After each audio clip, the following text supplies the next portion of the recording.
Hello and welcome to the Fuel, Run, Recover podcast, where we are now in our third season of helping everyday runners fuel better, run smarter, and recover faster so you can reach your full performance potential. I'm your host, Stephanie Natchuk, dietitian, running coach, twin mom, and fellow runner too.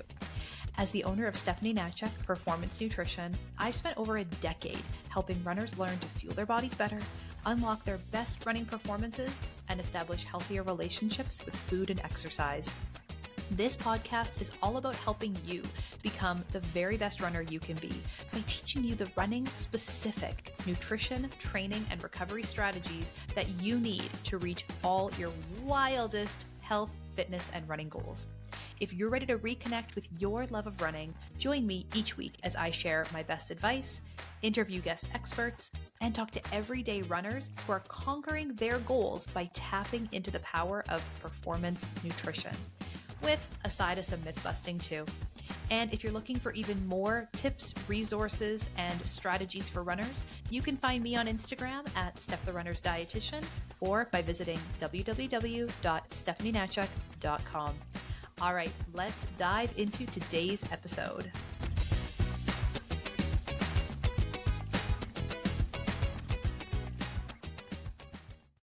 Start today's episode, I just want to really quickly invite you to download my free fueling guide and strength training guides for runners. Currently available as a handy little bundle for you all in one at the link in the show notes.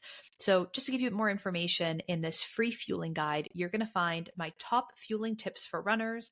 As well, in there, I've put together some meal ideas and even a couple of recipes for your pre and post run fuel.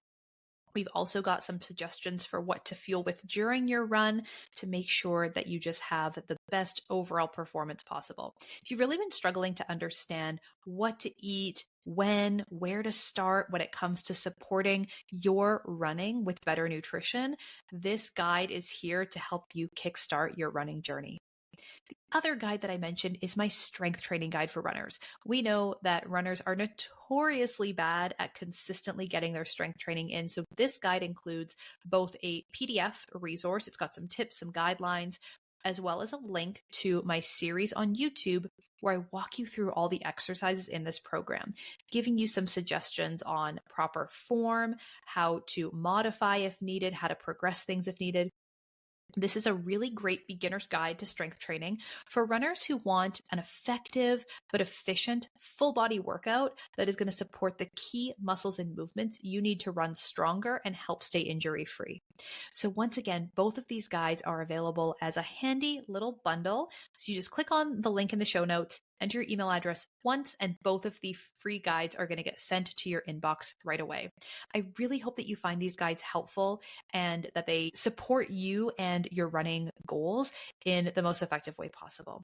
So without further ado, let's get into today's episode.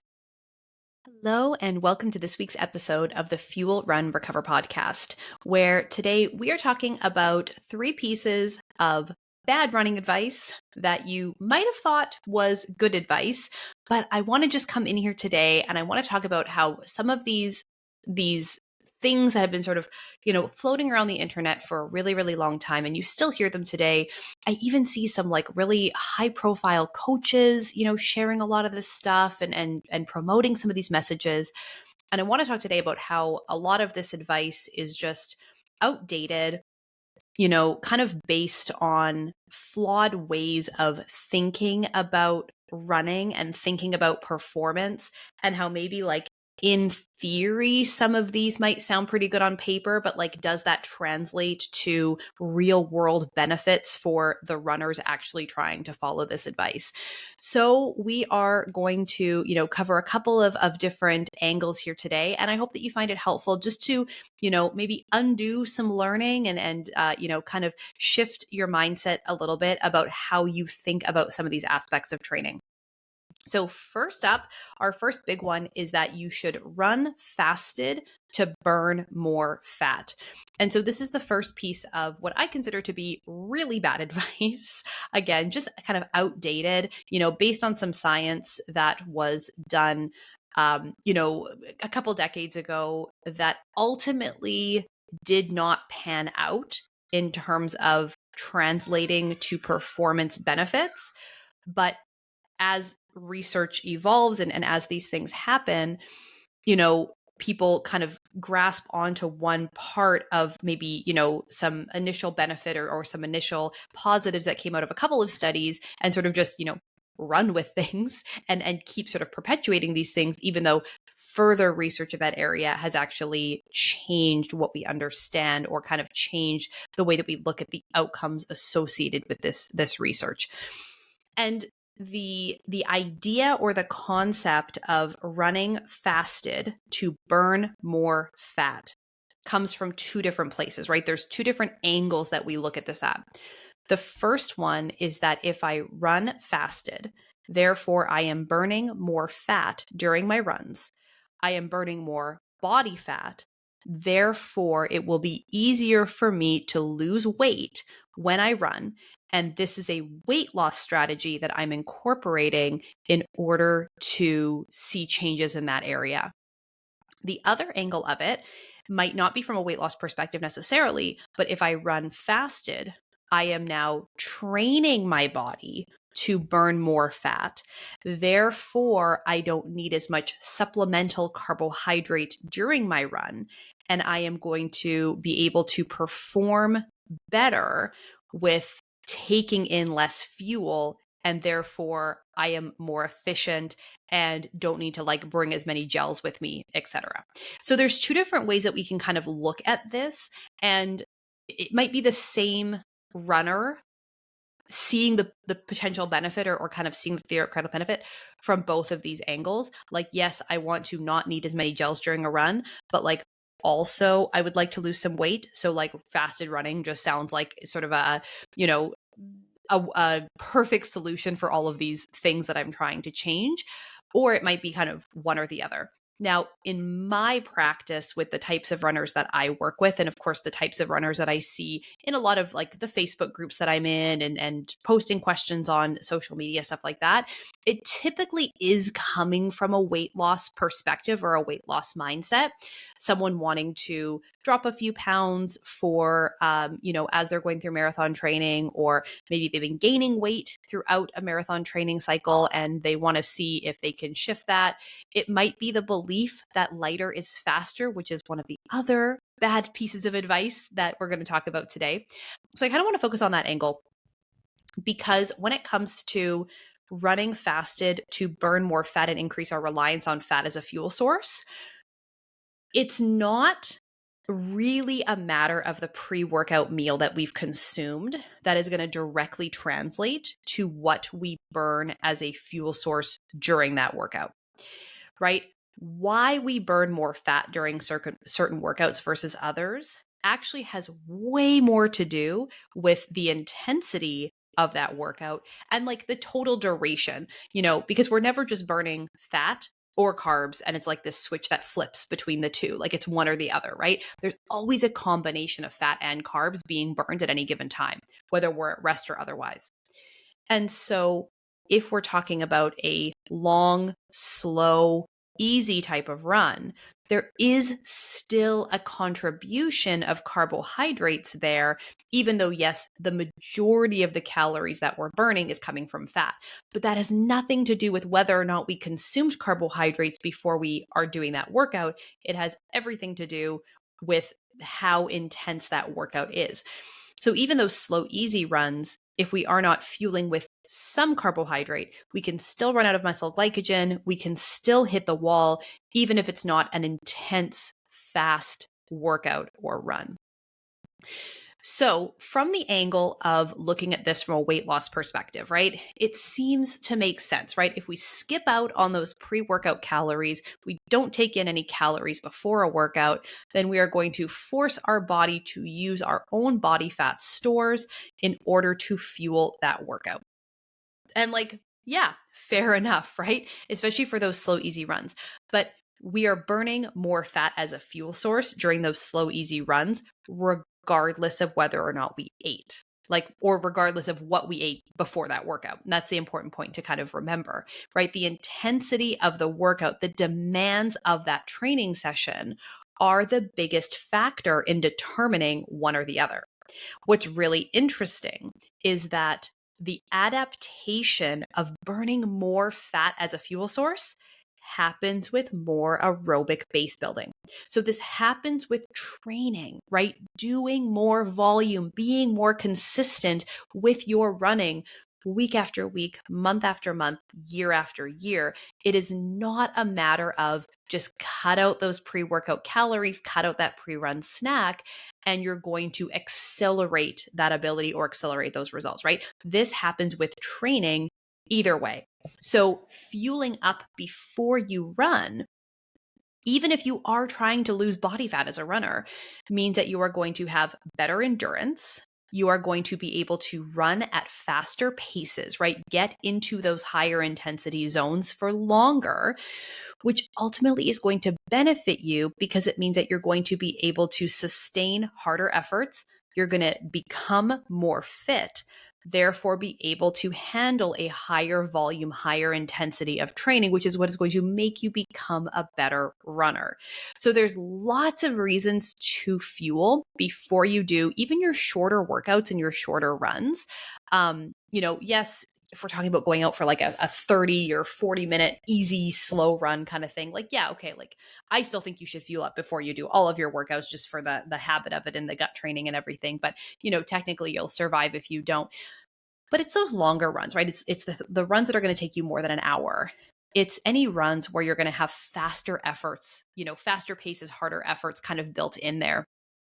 Things like that really, are going to make or break your progress in this sport and make or break your ability to really step up to those challenging workouts and complete them in a way that feels very capacity building and very empowering. If you're just scraping by, you're just scraping the bottom of the barrel just to like complete some of these runs. If you just feel like, your pace is always slowing down, you're really trying to pick it up for those harder intensity sessions, but you have a really hard time getting to that next level of speed, proper fueling can do an incredible amount for your performance and then translate that to better race times and translate that to better results.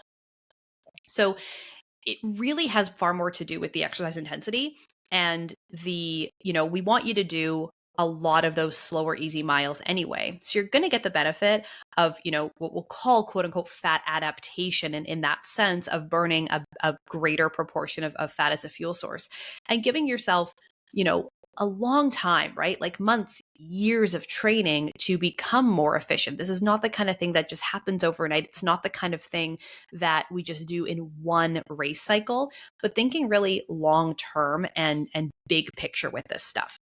Because the reality is, we're doing our slow, easy run, right? Or we're in our warm up phase of a workout. Or if you're just sitting here at rest, right? Even just sitting here, me talking to you, maybe you're driving as you're listening to this podcast episode, or maybe you're on a walk or an easy run or cooking or cleaning or something like that as you're listening today. At rest, we are primarily using fat for fuel. But again, primarily, not exclusively. This is not a all or nothing switch that flips back and forth. Now we start to run and we start to run faster. And as we start to run faster, as that intensity rises, our demand for a quicker energy source also increases. The thing about fat is that fat gives us a lot of energy. So breaking down a molecule of fat gives us a huge amount of energy that our body can use compared to that same molecule of carbohydrates. So whenever we can, we are going to use fat as fuel because it just gives us more bang for our buck compared to carbohydrates. However, carbohydrates are a faster source of energy. So we can break it down and we can get the energy out of it more rapidly with fewer steps in that metabolic process. And so as we need more quicker energy to be delivered to our working muscles as we're running faster, right? Those muscles are firing more rapidly. We have more muscle activated. We need more calories being sent there. We need more energy more quickly. And so this is why we are shifting gears towards an increased reliance on carbohydrates. We also do not necessarily need oxygen available in order to break down carbohydrates. So we can break down carbohydrates more rapidly. And as we increase our demand for oxygen, we are breathing deeper. We are breathing more frequently when we're running faster. It gets more difficult for us to have enough oxygen available to completely break down a molecule of fat or a molecule of carbohydrate. So we can partially break down carbohydrates, and we then get lactate or lactic acid, as you sometimes hear it called.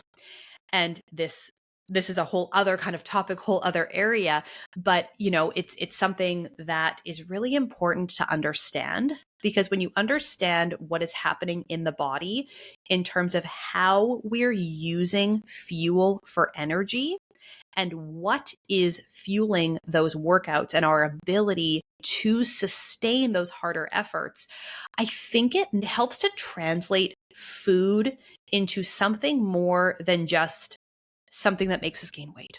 And this is what's so hard for a lot of people, is that the diet culture that we live in basically teaches us from a very young age that food is the enemy. Food is something that we have to battle. And food is something that we are always going to have to have our guard up and use all this willpower and strength, and that we're just sort of helpless around food, and we're weak because we like to eat, and it's a bad thing to like to eat carbs. Like, I can't tell you how many clients I'll work with that sort of sheepishly admit to me that they like pasta. Like it's this sense of deep guilt and shame to enjoy food and to like to eat food. And especially if you live in a larger body, then it's something that is really seen as such a negative, or such a character flaw in our society. And this is not conducive to, fueling yourself properly as a runner so that you can have better performance. And this is true at any and all body sizes. We still need to fuel ourselves, even if we do have, and even the leanest runners, right? This is not about, a specific body fat percentage. Like, we all have thousands and thousands and thousands of calories of body fat available. Like, even people who are very lean and have a lower body fat percentage still have thousands of calories stored in their body fat. So this is not a matter of like, oh, you have enough energy available to fuel these workouts, so you just need to not eat, and then you will force yourself to use your body fat for these workouts. Like, that's just not how this works at all. Instead, when we understand what is going on in our bodies and how we can fuel properly for the different efforts and for the different workouts that we're doing, I think it really helps us to understand that, like, food is not the enemy. Food is not something that we should feel any amount of guilt or shame for eating or enjoying or admitting that we need. We've had so many different diets over the years that have come and gone out of popularity, and I can't even begin to list them all by name. But now, with fasting being kind of, a trend that got very popular a couple of years ago, I think is still hanging on in a lot of circles of, okay, so we don't like low fat, we don't like low carb, we don't like this, that, or the other thing. Every diet, every food has been villainized at some point in time here. It gets to the point where people are like, well, I don't know what to eat, so I'm just going to not eat, period. And this is my new sort of badge of honor, or this is the thing that is going to finally get me where I want to be with my weight, is I'm just going to not eat anything. And I'm going to force myself to start burning all this extra body fat, and I'm going to, force myself to dig into these fuel stores that I already have. And what we see is that this just backfires. Maybe at first somebody will lose a little bit of weight, like, that's fair. But we have metabolic adaptations that occur. We see a sort of a trigger of overeating at other times of day, right? We are under fueling earlier in the day. We're doing a lot of fasted training. And then we just get so hungry by like mid-afternoon into the evening that we're just eating very large amounts of calories after the fact. So there's this huge disconnect between when we need the energy and when we're eating it, which isn't great for performance or body composition, as well as, again, this broken relationship with food and exercise, where the exercise feels way harder than it needs to. We are struggling with even, some pretty, I'll say easy workouts, right? We're struggling through workouts that shouldn't be such a struggle. We're having a very hard time hitting the intensity, the paces, the volume that we need in order to actually improve. And we're just stuck because we're not allowing ourselves the opportunity to just fuel our bodies properly and really make peace with the fact that, yes, we need energy to train. We need fuel to train. It is okay to like and eat food. So there is my soapbox. Thank you for listening. If you're still with me after all of that, the biggest problem that I see is that we're talking about, that reliance on carbohydrates and needing to burn more carbohydrates at those higher intensities of training. And again, this is not to say, okay, I ate carbs, therefore I'm going to burn carbs during this workout versus burning fat. It's that I'm running faster. I have a higher demand for that quick energy. And so it's a good thing that I had this pre-workout meal because now I have that energy available. Because what happens if we don't have enough muscle glycogen stored, right? What happens if we're trying to run at a certain pace? That fuel is not there. We do not have enough to sustain that workout. This is where we bonk, right? This is the bonk. And we can create glucose out of proteins in the liver. So the liver is a very, very cool organ. I think it's the coolest organ in the body. It's not the prettiest organ, but it's the coolest. The liver is able to actually create glucose molecules out of protein. Thing is, we didn't eat protein before that workout either, right? So where's that protein coming from? Well, that protein is coming from muscle tissue. And so this is like the worst case scenario for a lot of runners where we are doing high intensity workouts. We're not fueling enough before. And now we're actually digging into our muscle mass in order to support the demands of those training sessions. So the training does not feel good, right? We are struggling through workouts that we probably shouldn't be struggling through, right? All things considered. And over time, we're actually seeing a reduction in our muscle tissue, right? So when it comes to weight loss, yes, maybe the scale will go down, right? Like obviously, if we're in a calorie deficit and we're maintaining that calorie deficit, the scale might drop, but we might be losing the wrong kind of weight. We might be losing muscle mass. And this is the last thing that we want, because what that means in terms of translating to performance is that we're going to struggle even more with strength, with speed, and with endurance. So we actually have a worsening of body composition over time. And so when we, and this isn't just like anecdotal, this isn't just like me with what I see out there and with what my clients experience. When we look at the research done on this type of fasted training or like low carbohydrate eating as a runner and just like not fueling the way that we would suggest or recommend, we don't see an improvement in performance. And many of these studies also note that athletes' overall abilities to train at higher intensities are negatively impacted, and that a lot of these athletes also have to reduce their overall training volume. So they cannot train as hard or as much as they otherwise would have been. And so therefore performance is not improved, even if, yes, we do see an adaptation towards burning more fat for fuel and see some of these things happen, it does not translate to better performance overall. So I would be very, very cautious about continuing to follow this piece of advice because, both from a practical perspective of like what happens in the real world to people who are doing this, but also when we look at the research done in these areas, we just don't see it pan out. And what I want to really offer up here is instead thinking about fueling properly for the demands of our workouts. So this does not mean that like we're eating a big like buffet breakfast of, like 3 bagels and 2 glasses of orange juice and cereal. Like, we're not carb loading before a 30-minute easy run, right? We're just simply fueling properly for the demands of our training. So that means eating a pre-workout meal that is adapted to the specific workout we have planned, right? And adjusting what we're eating for what we're going to be doing. Ensuring that we have adequate muscle glycogen available to really be able to give it our all for those tough sessions, right? So that you can finish that and be like, wow, I did that. I can't believe that I was able to hit those paces, sustain that effort, like finishing those workouts and just feel like an absolute rock star that you were able to do that because you fueled properly.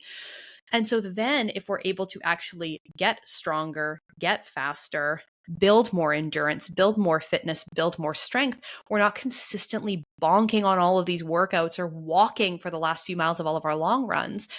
We are then going to see that translate to better performance and, yes, even better body composition, right? We're matching up our fueling strategy for the demands of our training.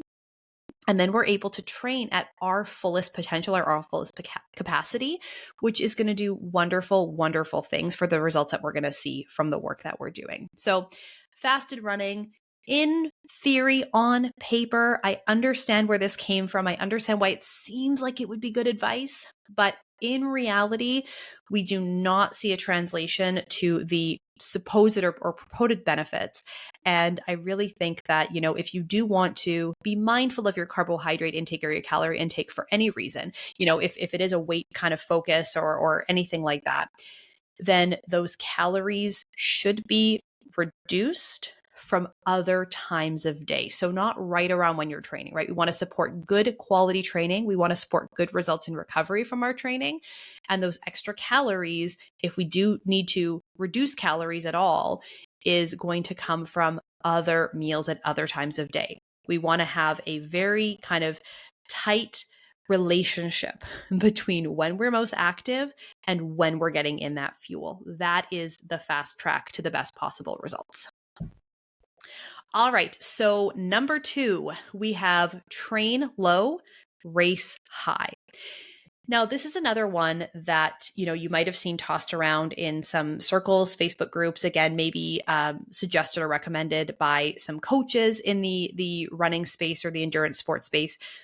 And like, this advice is kind of similar to the previous point with that second angle that we talked about of looking at pro-fat adaptation, like the mindset or the thought that like we really want to do everything we can to emphasize and promote fat adaptation.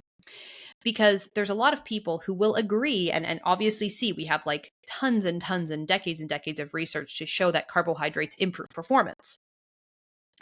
But for some people, still kind of, promoting the idea that fasted training is going to provide some benefit, right? Whether that's a performance benefit of the fat adaptation, or maybe it's that we want to see some weight loss heading into a race, whatever it might be. We recognize that like for racing specifically, there's this benefit to consuming carbohydrate for that race setting. But outside of that race setting, we want to be training with these depleted glycogen stores more often. Now, there is going to be a time and a place in our training where we are going to run low on muscle glycogen, which is going to promote specific adaptations in the body. But this is something that happens during our long runs and our long workouts. And we're not carb loading each and every week going into our long runs. Like we know that it takes several days of carb loading to maximize these muscle glycogen stores.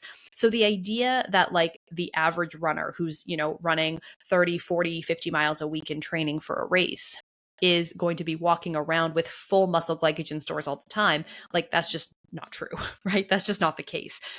So we are going to be depleting our muscle glycogen stores, or at least getting them close to depleted, at least some of the time, especially during our long runs, right? Those runs that are taking longer than 90 minutes. We are going to have some intra-run fuel and that pre-workout meal, but those calories are nowhere near the calories that we're burning from that workout. And so we're, again, getting those adaptations from doing the work. We don't have to do anything like crazy or extra difficult or complicated with our nutrition. just from doing the work and fueling properly and putting the time into our training, we get the benefit. So, with this idea that we train low and race high, we are, actively trying to train in this glycogen depleted state. But then for race day, we are then including pre-intra-workout fuel, maybe even some carb loading to maximize glycogen and carbohydrates on board for those race level efforts, right? And again, it makes sense in theory, right? The idea is to train your body to work on this low carbohydrate availability. It adapts, becomes more efficient. And then on race day, you're loading up on those carbs and you're like superhuman, right? You're filling yourself up with jet fuel and you're going to have just like an amazing performance as a result. So, we have already discussed, of course, earlier in this episode, the issues with doing really large volumes of fasted training, especially those harder sessions and long runs. But what if you did that and then you were like just kind of fueling up for race day? Honestly, like we've talked about all the issues with like fasted training as a whole and how that isn't something that I would suggest that you do on an ongoing basis. Again, short, easy run here and there without fuel beforehand, not the end of the world, right? You do likely have enough muscle glycogen on board to get you through some of those shorter, easier efforts. So you do not have to fuel up before every single run, no matter what. But I still think it's a good idea to fuel up before every run because why not, right? However, if you just are fueling up for race day and only race day, especially as someone who's fairly new to running and fairly new to racing and fairly new to using some of these intra-run products, my number one issue is the chances of you winding up with GI issues, right? Golden rule of running is nothing new on race day, right? How many times have you heard nothing new on race day? So this is a perfect example of what not to do, right? You're going to train without any intra-run fuel for months. You're going to not have gels or anything like that. And then suddenly on race day, you're going to like try them for the first time, potentially.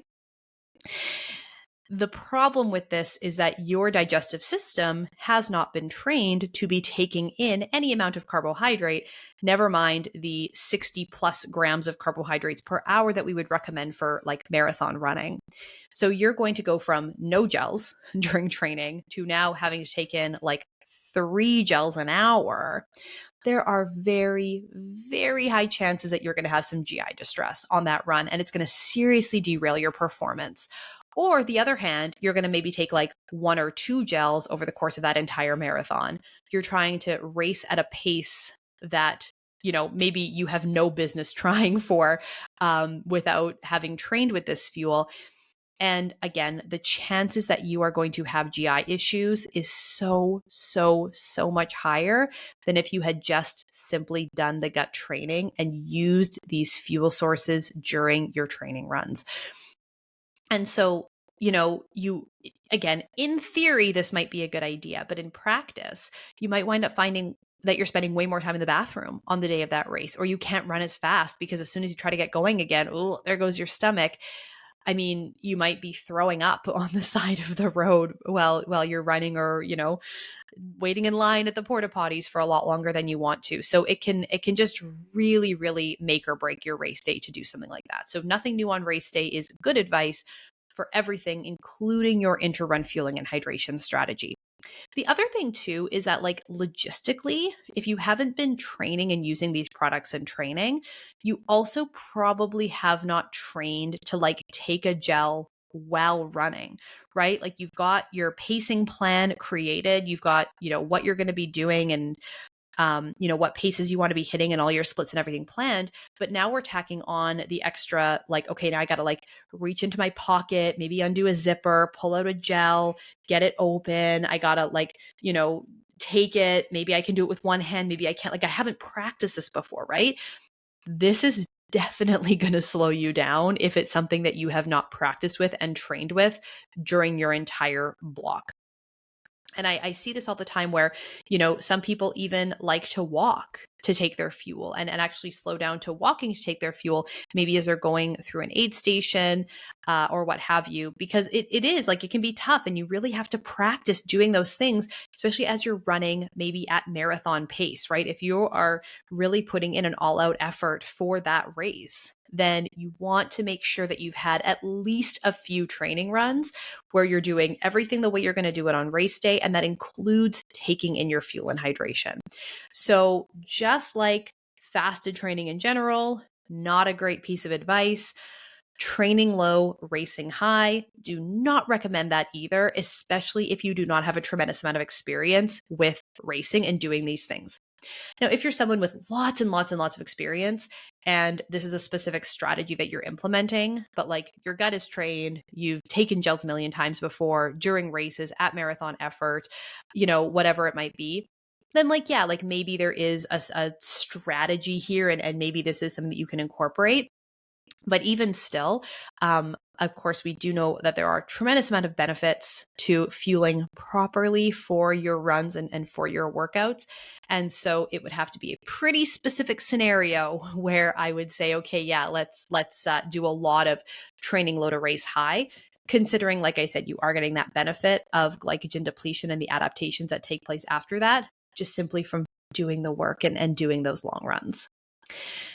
So the last one that I want to talk about today is the fact that lighter is faster. And this is one that it feels very obvious to me that this is not as simple as what is kind of put out there, but I'm surprised at how often I still see people sort of perpetuating this very kind of simplistic idea that if I just lose XYZ pounds, I will automatically be XYZ faster. Like you even see online calculators that will say oh, this individual at this weight, like if you reduce your weight by this much, you will be this much faster, like per mile or that kind of thing. Like you see some things like that, these sort of calculations and estimates.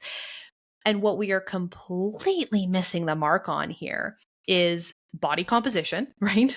Fueling, and of course, power to weight ratio, which essentially is going to come from muscle mass to weight ratio and this conversation around body composition. And, this would be fair, like this sort of assessment of okay, lighter is faster in the sense that moving a heavier object requires more energy than moving a lighter object.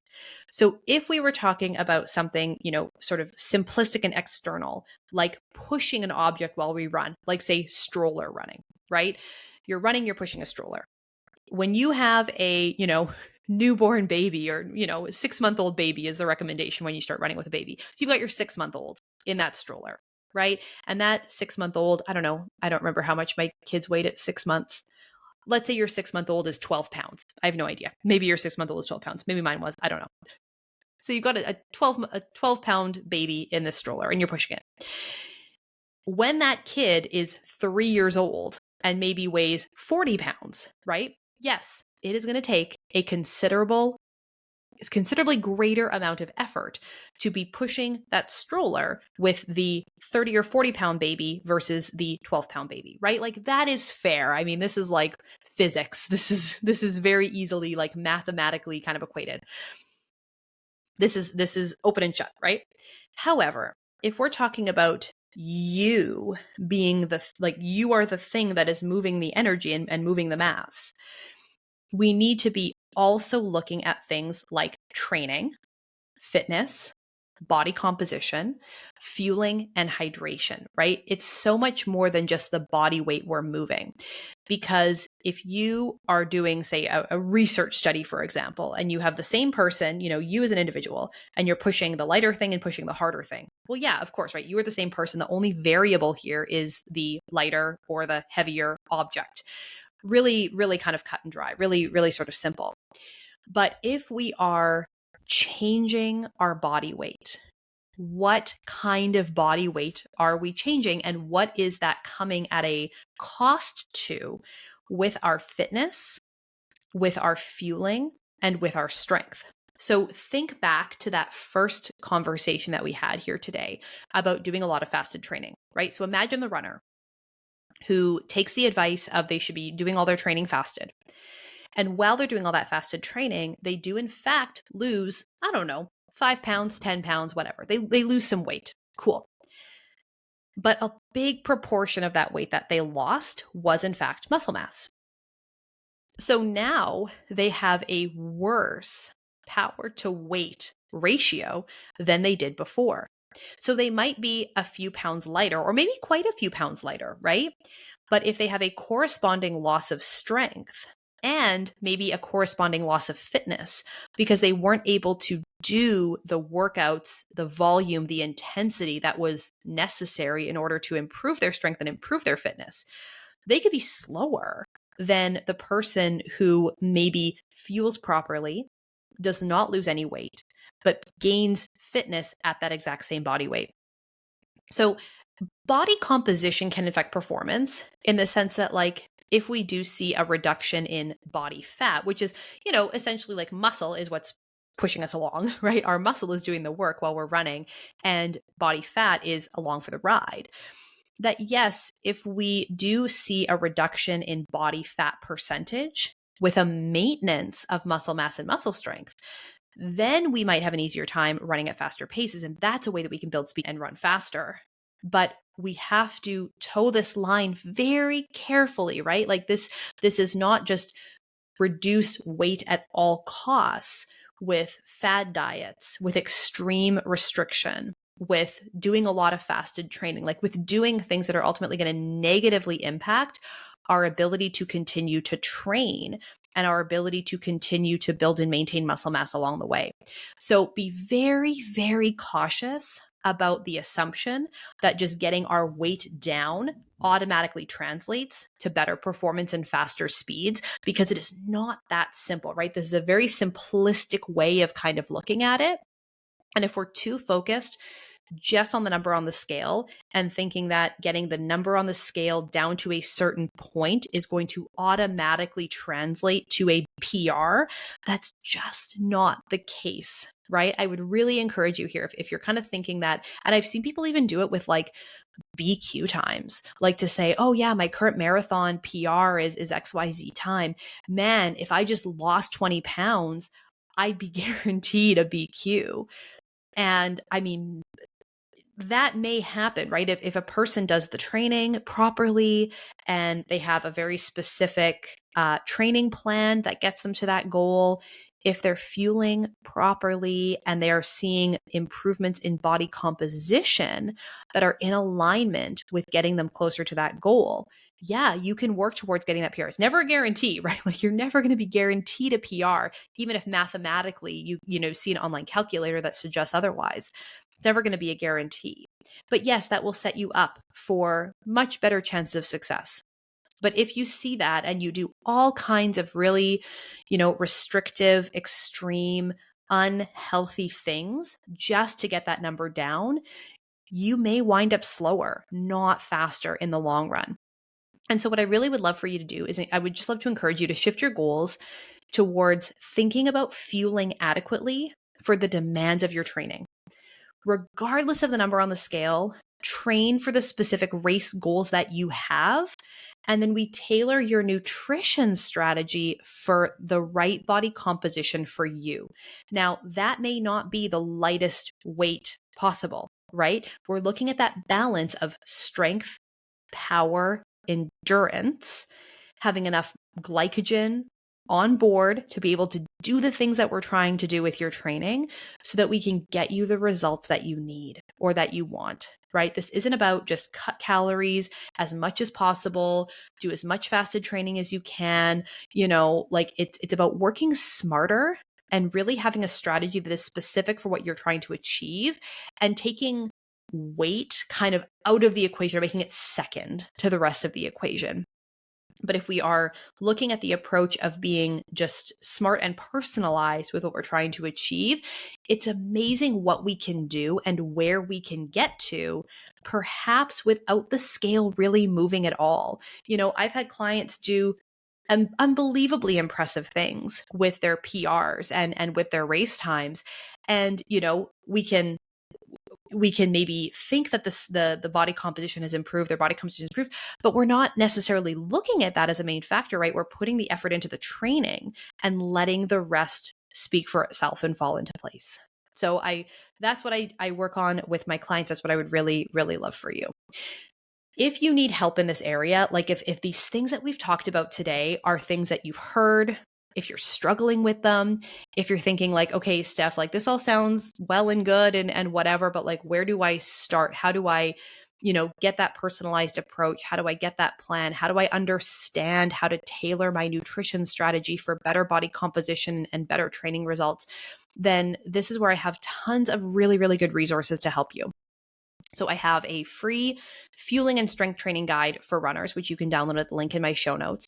I also have an online program specifically for runners. It's called the Fuel Train Recover Club. And this is a one-stop shop for runners who really want to understand this next level of fueling for performance and training in a way that helps you reach your goals without just like killing yourself over it and without just, doing way too many hard miles, without injury, without burnout, just finding that balance to really, really get that joy back in running and really enjoy the process of training, enjoy your food, not feel guilty about everything you put in your mouth anymore, understanding how nutrition requirements change depending on the season of training that you're in, and how to really make that come together in a way that feels easy and doable without following really complicated diet plans, doing a ton of food tracking and stuff like that.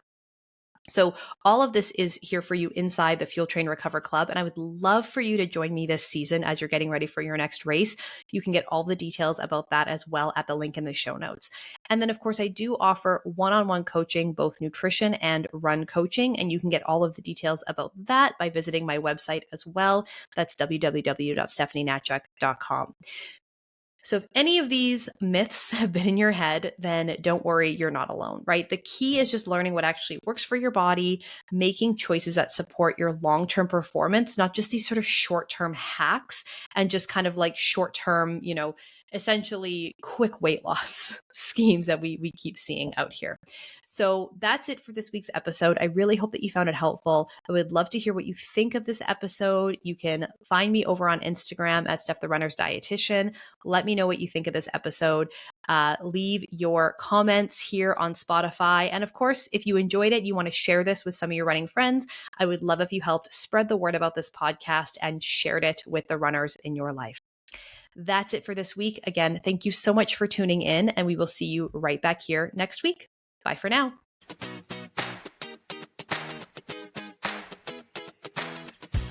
The information on this podcast is for educational purposes only and is not to be used or relied upon for diagnosis or treatment of any health condition. This information does not create a client-practitioner relationship and should not be used as a substitute for professional medical advice.